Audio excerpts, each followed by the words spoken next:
Dinidinig itong tungkol nga sa pambansang budget po natin para po sa susunod na taon nagkakahalaga ng umaabot sa 7.2 trillion pesos. Kaado, ano ho ba ang mga nakikita po ninyong issue o mga red flags dito sa panukalang budget na ito? Well, unang-una siyempre yung malapit sa puso ng ating mga mamamayan itong tungkol sa flood control, no? Yan ang una. At ang pangalawa ay tungkol sa defense spending budget. Opo. At kayo ho ba ay hindi sumasang-ayon na pondohan itong flood control projects para po sa susunod na taon? Alam mo, this is a damn if you do, damn if you don't kind of a situation. Kasi kailangan naman talaga, lalo na yung mga kung saan maselan ang sitwasyon, ay dagli ang ampatan ng lunas. At ang hinahanap lang naman natin dito ay hindi para patigilin ng gobyerno sa larangan ito, kundi maselang transparency and accountability naman. At dapat yung may plano, hindi yung may aeroplano. Hindi ba, mga kabansa? Kailangan ay kung saan at marami kasing lugar na talagang in dire need, no? So yun ang unahin. Lagyan ng prioritization, hindi yung distribution of wealth among the congressmen, among the buhayas in our society.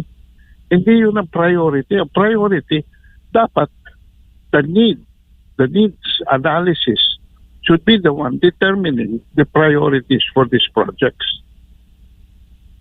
Opo, considering ngayon ay malawak po yung mga pagbaha na nararanasan ng ating mga kababayan sa iba't iba pong lugar dito po sa Metro Manila at Luzon. May ongoing pong monsoon rain o itong habagat nga na nagpapaulan sa Metro Manila. May mga bagyo pang inaasang darating. Sa tingin mo, Kaado, ay magagamit ba itong mga pagkakataong ito o circumstansya para naman po ay gamitin na naman yung pondo ng bayan para sa iba pang mga hindi dapat paglaanan? Well, actually, hindi naman mawawala magnanakaw sa ating gobyerno. Talagang nanakawan niya. Ang atin lang hinahanap ay resulta na, alam mo, may kalakarang tinatawag dyan. Mitigate the greed and prioritize on the needs of the people. Konting konsyensya naman. Alam naman natin wala sila niyan, no? Pero miski bahid lang ng konsyensya. Sa sitwasyon natin ngayon, lalo na hindi nagko-cooperate ang kalikasan, no? May El Niño situation tayo ngayon. Hindi naman maiwasan yan. Kaya lang, yun nga, yung transparency and accountability. At saka, panahon na rin para isumbong sa taong bayan na may mga pribadong korporasyon na may kasalanan din sa malawakang pagbaha sa Bulacan at saka Pampanga. At ang tinutukoy ko dito ay itong New Manila International Airport kung saan nagtambak ng 2,500 to 3,000 hectares of landfill, no? Para sa isang project ng San Miguel Infrastructure na hindi naman matalino ang nag-isip dahil binarahan lahat ng river tributaries palabas sa Manila Bay. Kaya matagal ko na ito, halos 10 taon ko ng advokasya ito na ibulgar itong project ni Ramon Ang na nakaharang dito. At ngayon, sa kadahilanan ng basic principle of physics na displacement of matter. Kaya akala ba naman sa isang plangganang tubig halimbawa, naglagay ng isang hollow block, saan pupunta ang tubig? Dito sa paligid ng planggana, hindi ba? At yan ngayon ang nararamdaman sa aggravated flooding sa Kalumpit, sa Hagonoy, sa Bulacan, at kumalat na hanggang pag lumakas pa ang ulan, makikita natin ito. Nalalampas pa ito sa NLEX, katulad na nangyari nung nakaraang mga ilang taon. Kaya dapat isumbong na rin itong katarantaduhan ng San Miguel Corporation at imbestigahan na rin ito ng Senado. Kasi this is a corporate greed. At ano ang kanilang gagawin dyan? Pero mo floodplain, watershed, tinambakan nila ng landfill. Reclamation, nung kinestyon ko yan, nag-file ako ng formal complaint noong 2019 sa Department of Environment and Natural Resources.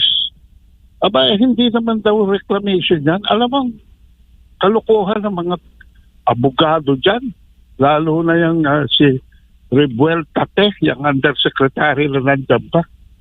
Aba, sinagot ba naman ako, sabi, hindi raw reclamation yan, kundi horizontal development. Tingnan niyo ang mga utak ng mga tao na yan. Halatang halata na may mga tumanggap ng biyaya na alam nyo, kung talagang gustong gawin, may paraan. Kung ayaw gawin, maraming dahilan. At kalimitan ng dahilan ay suhol, pera, corruption. So, hindi lamang ang mga public officials ang dapat imbestigahan ngayon ng Senado, kundi pati ang mga private corporations, yung mga hindi nag-oobserba ng waste management papunta sa ating mga kailugan. At lahat yan, nakita natin, niluluwa sa karagatan, katulad nung nangyaring pagbabahalang basura sa Parañaque. So all of these are interrelated. At ako ay hindi na umaasa sa Marcos administration na mariresolbahan pa ito. Because they are part of the problem. They are a major part of the problem. Sa akin, for the sake of the nation, once and for all, gumawa tayo ng isang master plan katulad ng ginawa ng JICA noong panahon ni Marcos Sr., isang master plan at ating isagawa according to the master plan.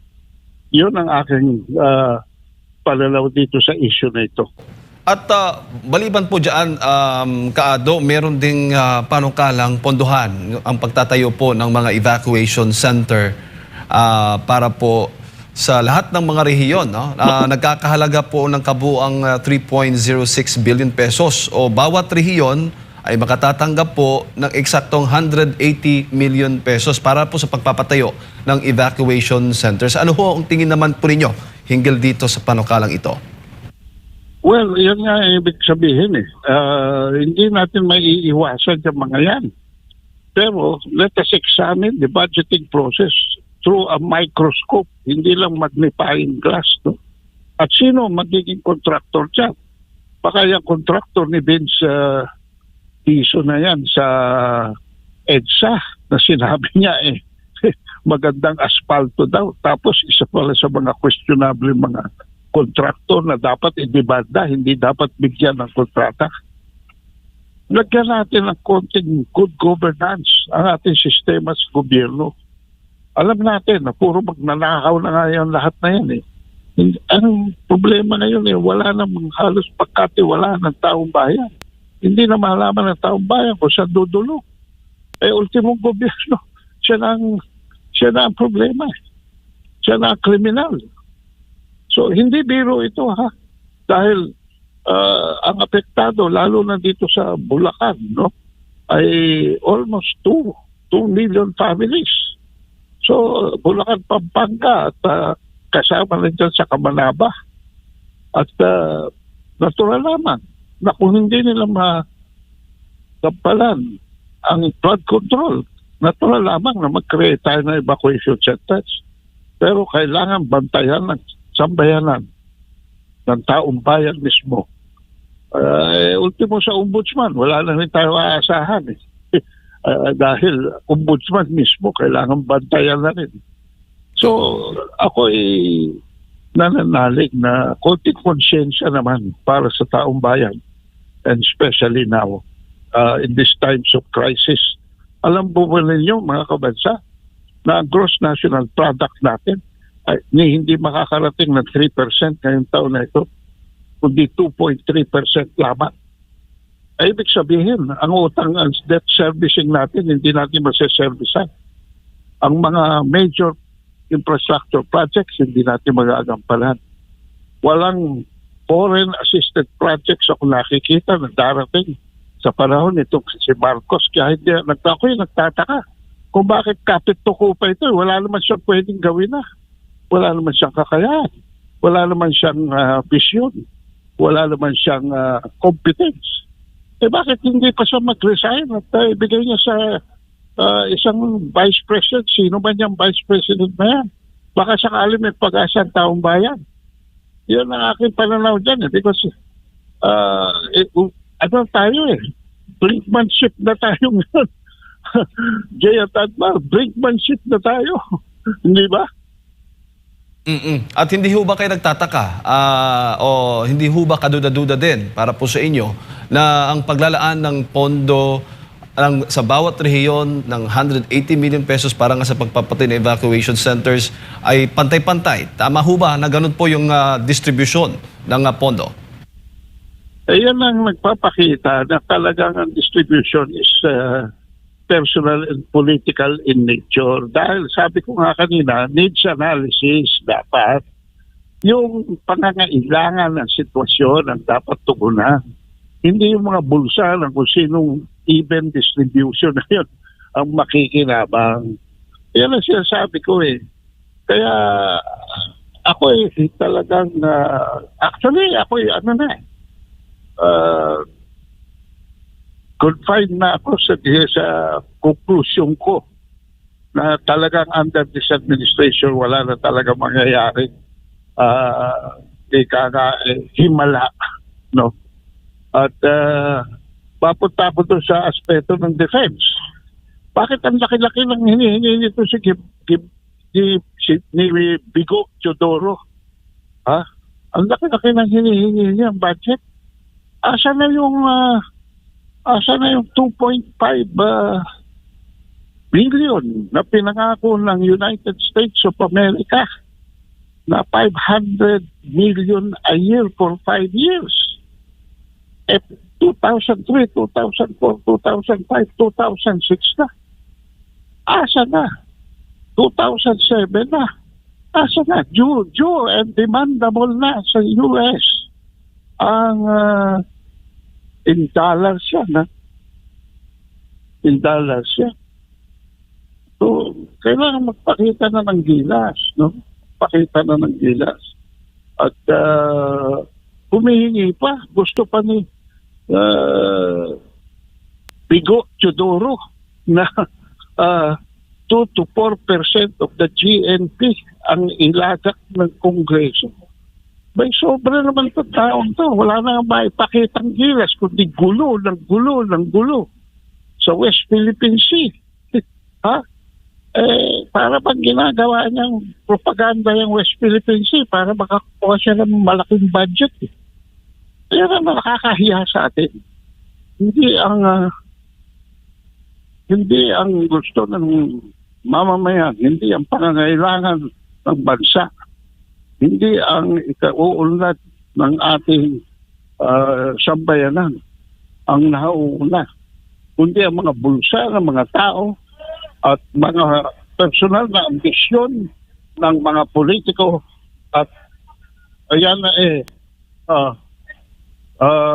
kailangan aksyon na at bantayang mabuti, mag-organize ang sambayanan na para makita ang pupuntahan ng bawat sentimo saan man nakalagak yan. Flood control, sa defense, mas marami. Actually, kaya tatpan ang constitutional mandate, edukasyon dapat ang nauuli sa appropriation. Paano pa magaganap yan? Wala na nga pera. Sat-sat na tayo sa utang. Tapos, wala pa tayong nakikita pagbabago. yung binulgar ni Ka Eric Sims, na binulgar ni former Secretary Singson, na mga secret appropriation. Aba, alam mo, ang dapat bigyan natin ng budget ngayon ay pagpapagawa ng special na 100 na kulungan up to 200 para sa pagbabago ng administrasyon ay meron ng pagkukulungan ang mga buhaya sa ating lipunan. Yan ang aking priority project Oh. na binumungkahi na pag-isipan ng ating legislatura para hindi namang magmukhang kawawa mula Pangulo hanggang sa kalitiitang congressman at senador at kontraktor. Total, sanay sila sa marangyang kabuhayan. Huwag naman tayong mapahiya sa kanila na maganda rin naman ang kanilang pagkukulungan sa darating na administrasyon. Itong administrasyon na ito, suko na ako dito. Wala lang pag-asa ito. Pero sabi ko nga, dahil sa pangangailangan ng taong bayan, may mga priorities na dapat din ay hindi pabayaan dahil darami naman ang mamamatay.